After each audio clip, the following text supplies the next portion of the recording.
right, ladies and gentlemen, it's 7 o'clock. We've got 3 public hearings tonight. So we're going to let Joey start us off and get us going. Thank you, Mayor. Ladies and gentlemen, the 3 public hearings tonight, the first one is on an ordinance amendment related to the subdivision regulations. So the rules for that are a little different than the public hearings we have for the city-initiated rezoning for 6553 Main Street, and then the variance request submitted by the Shockleys. In connection with the zoning public hearing and the variance public hearing, the process we will follow is as follows. I will call the matter for public hearing. I will then ask the applicant to come forward. In the case of the rezoning for the Main Street, Dennis will give us a brief explanation of what that request is, since that was a city-initiated rezoning. On the variance request, the applicant will come forward and explain to the council what the request is and why they're seeking the variance. I will then ask, is there anyone here to speak in favor of the request? If you are here for that purpose, that would be your opportunity to speak. I will then ask, is there anyone here to speak against the request? If you're here for that purpose, that would be your opportunity to speak. I will then give the applicant an opportunity to respond to those who speak in opposition. The code does require, as does the ordinance, or the court, that does allow that we impose time limits. Unless there is repetition amongst public speakers or a speaker, we will not strictly enforce those time limits. But if you begin to repeat what other speakers have said or repeat what you've already told us, I may intervene and say, and make sure you know the council has heard what your statement may be. These rules and regulations for these public hearings are contained in the city's ordinances. If you want a copy of those, please let me know. So the first public hearing tonight is a public hearing regarding an ordinance to amend the subdivision regulations of the city. We had a prior public hearing on April the 10th. Is there anyone here to be heard regarding the proposed ordinance to amend subdivision regulations? Anyone here for this public hearing? Then I'll declare that public hearing. I have a clarification question for you, Yes, Joey. On page 36 of that document, item L. Yes, sir. Just for my clarification, it says residential lot depth. Residential lot depth shall not be more than 4 times the width at the building line. Is that intended to minimize lot sizes? Going to defer to Dennis? city manager. So the actual zoning reflects that what passage y'all did will reflect in this ordinance when we take it back to committee? The reason I asked, No, it's an excellent question. So in that particular case, where each zoning now with the residential changes that you adopted in this subdivision, then those will reflect and become amendment to this ordinance. so what it says to me is, if I want a 1 acre lot in a subdivision, I've got to have at least 100 feet wide. If I want a 2 acre lot in a subdivision, I got to have at least 150 feet wide. Is that So we call because you can't be more than 4 times as deep as it is wide? So again, if you go back to, this was draft only. So if you go back, if you read the front, it says insert zoning changes as needed once finalized. So what y'all adopted in the zoning ordinance, as far as setbacks, front, rear, and side, will be reflective as an amendment, and that's what you would adopt. And that's not being adopted tonight. But that's a good question. I still okay. If it's approved, then you would have a chart, is what the Right, intent is. and that particular item will be deleted, as it says. Oh, okay. That because it's saying that's a maximum lot size, not a minimum lot size. That's what it says to me. Right. And I understand your point. Do we not want? We don't really want to create a maximum lot size, do we? No, just the opposite. That's where this is going to reflect what changes you've already made with that Okay. ordinance. This right here, the way it's worded, creates a maximum lot size. What it does. Yep. So that minimum lot dimensions Well, it'll still be addressed, but that will Okay. be an example from what y'all adopted. The actual real numbers that you adopted. I did read it, by the way. You did? It's just clarification on my part. I didn't understand No, good question. why we want to maximize it, make a maximum height distance on the subdivision. Okay, I'm sorry, Joe. No, I appreciate that. Excellent question.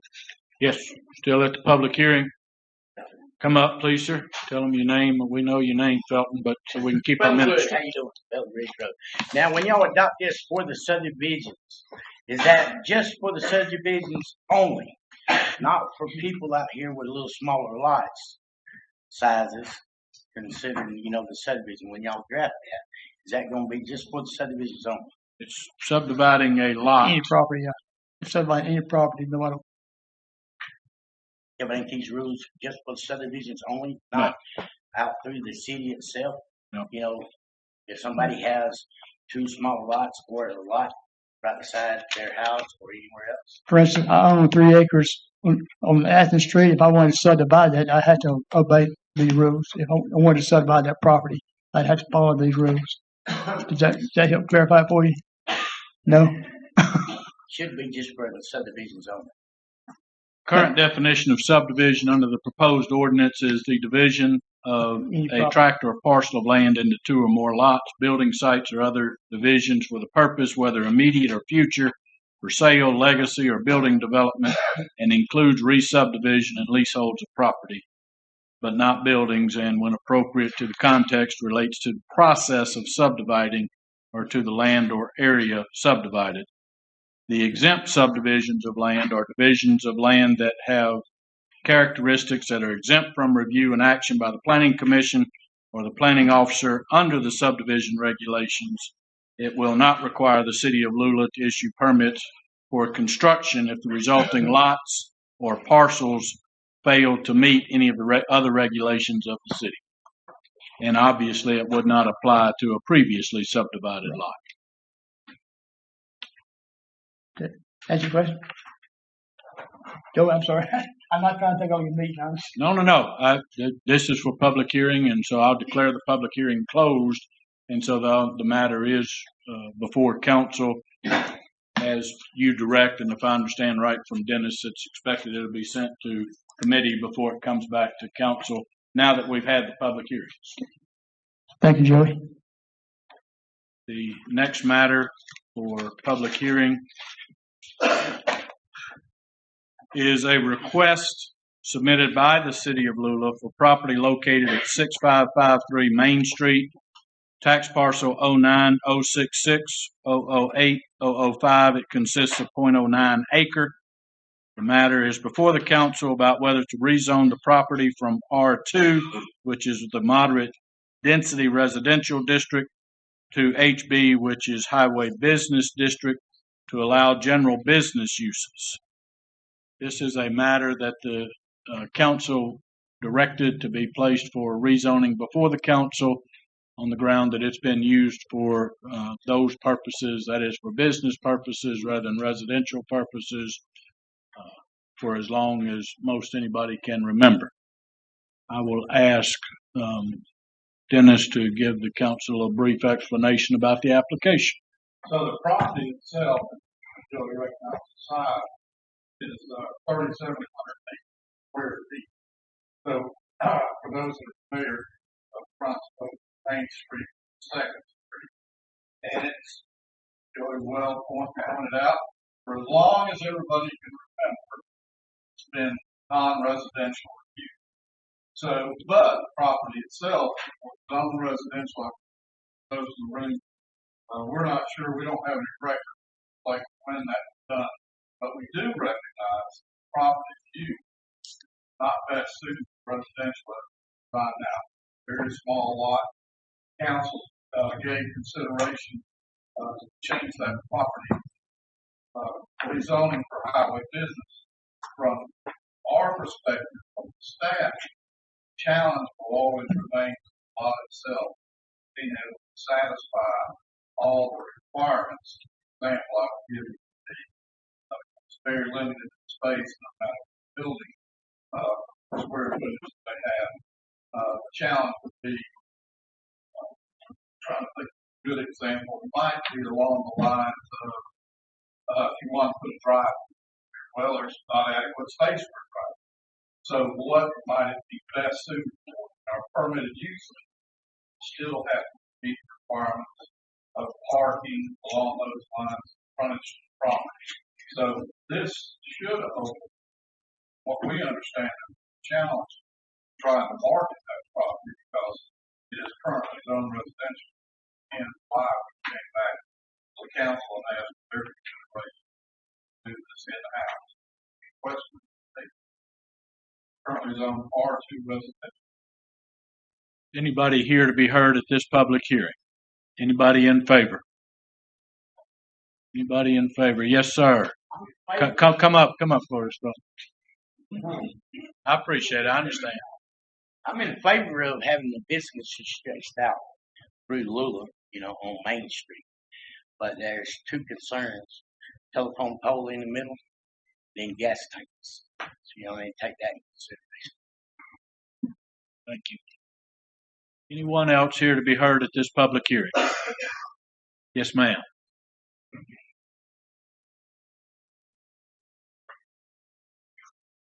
I'm Macy. I actually own the property, and we've decided to keep it, so it's just for us now. But we're just trying to get it fixed to where it reflects what it's being used as. And as far as I'm concerned, that everything's been like that since like the 1930s, 1940s. So we're just trying to get it fixed on paper.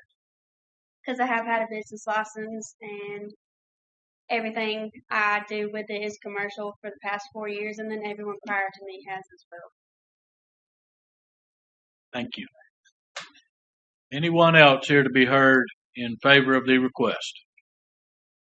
Is anybody here in opposition to the request? Anybody to speak against this request? Then I'll declare the public hearing closed, and that matter likewise is on your agenda to be voted later.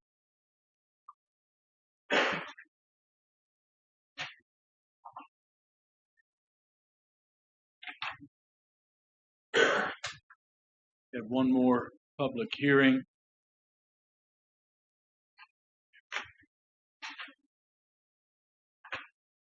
This is for property located at 5561 Shockley Road, tax parcel number 15007A000045E. James Shockley and Denise Shockley seek a variance to allow an event venue on property zoned agricultural. He's just left. Yes, sir, you're here to present for the explanation.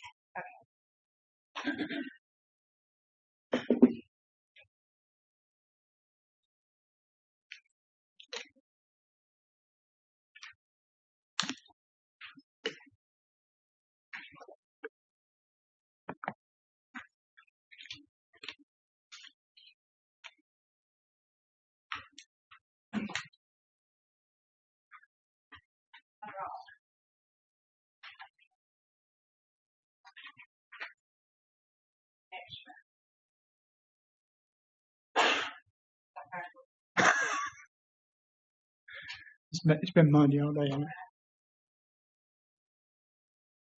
Thank you.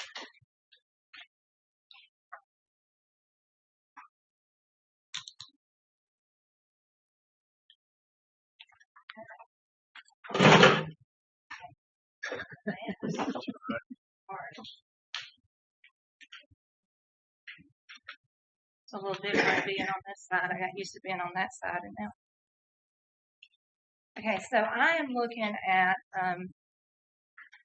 building an event venue on property. I did a different map this time, more zoomed out than what I had at the planning and zoning. So the 2 pages that I've got, I'm going to step up here because it's small.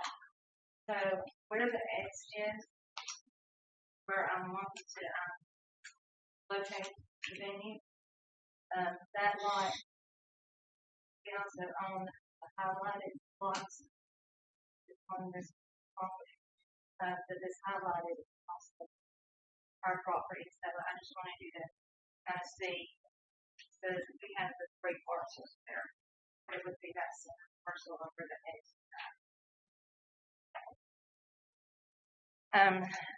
My understanding from the Planning and Zoning Committee, was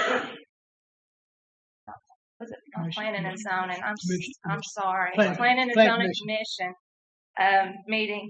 I needed to make some changes in what I had. So there's a basic drawing.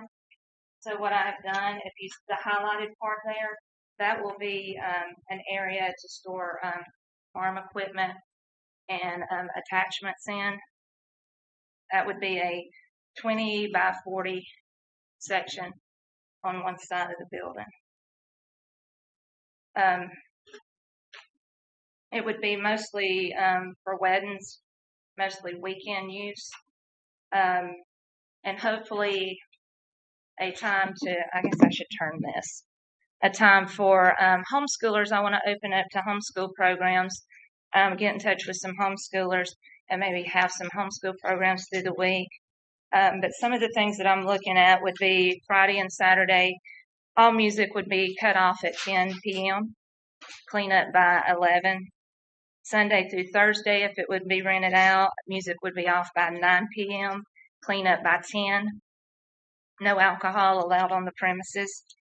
I'm estimating an average of 40 to 70 cars, depending on the event size. It would vary. Most of the traffic would be one way. It would be as the event starts, and then as the event, there would be minimal back and forth traffic. I don't know. Y'all have any questions for me? Just to clarify that the access would still remain the same as it is today, correct? Yes. Okay. Yes. If you look in the larger packet, there is let's see, I think it's on the second page. There's a small picture there. There's two drives. The drive on the left would be what we would fix to use as the primary drive to the venue there. It would have to be widened and some work done to it, but that would be the drive that we would be using. Also, there was an amendment done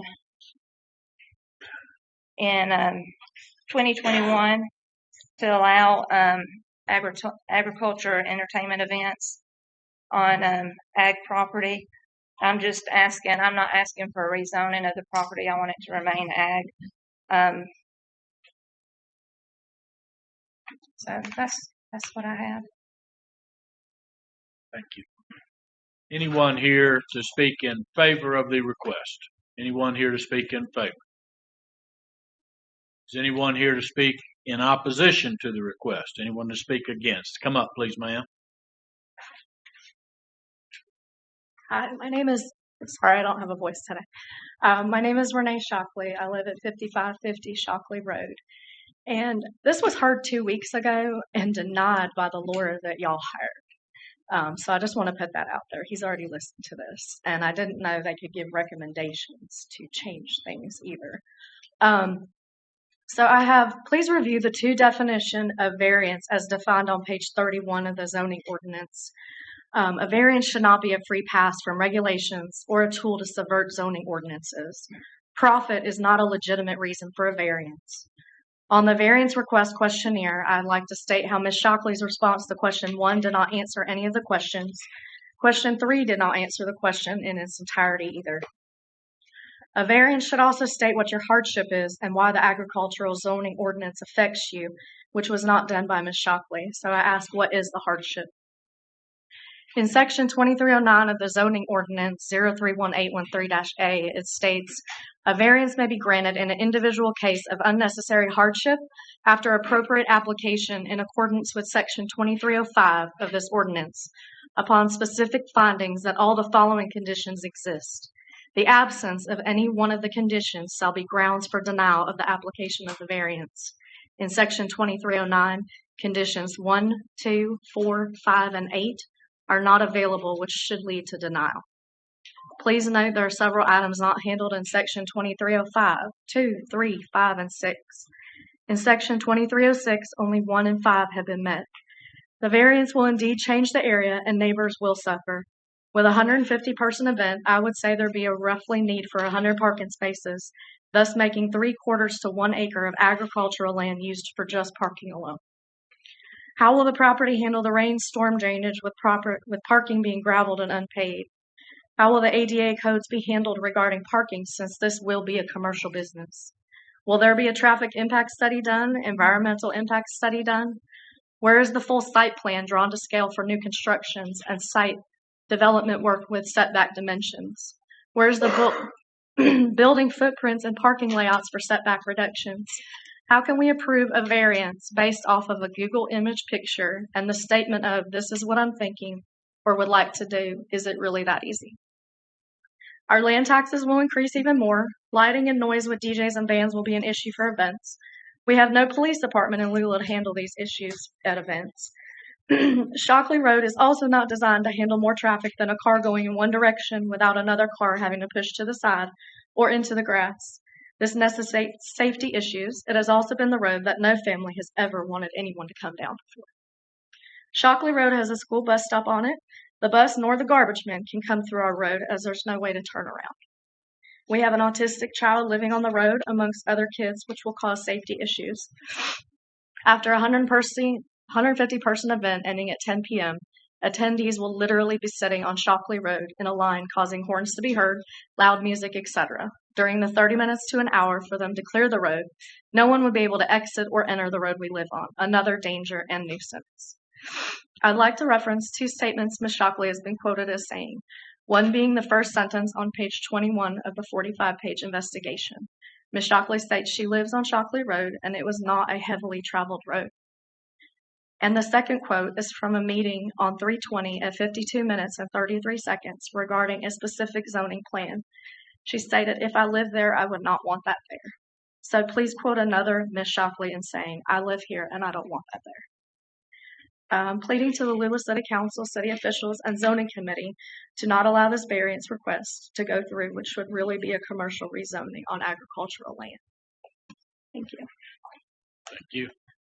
Anybody else here to speak in opposition to the request? Anybody else here to speak against the request? And we give the applicant a chance for any response you wish to make. I would like to say that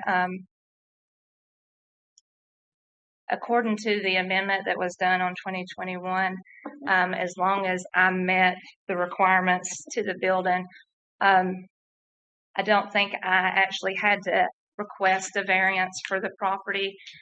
But because I was trying to go about it the right way and didn't realize that amendment had been done, I requested the variance. So my understanding in the amendment that was there, I just have to make sure that I am following the rules that go with the amendment. Thank you. Then we'll declare this public hearing closed, Mr. Mayor.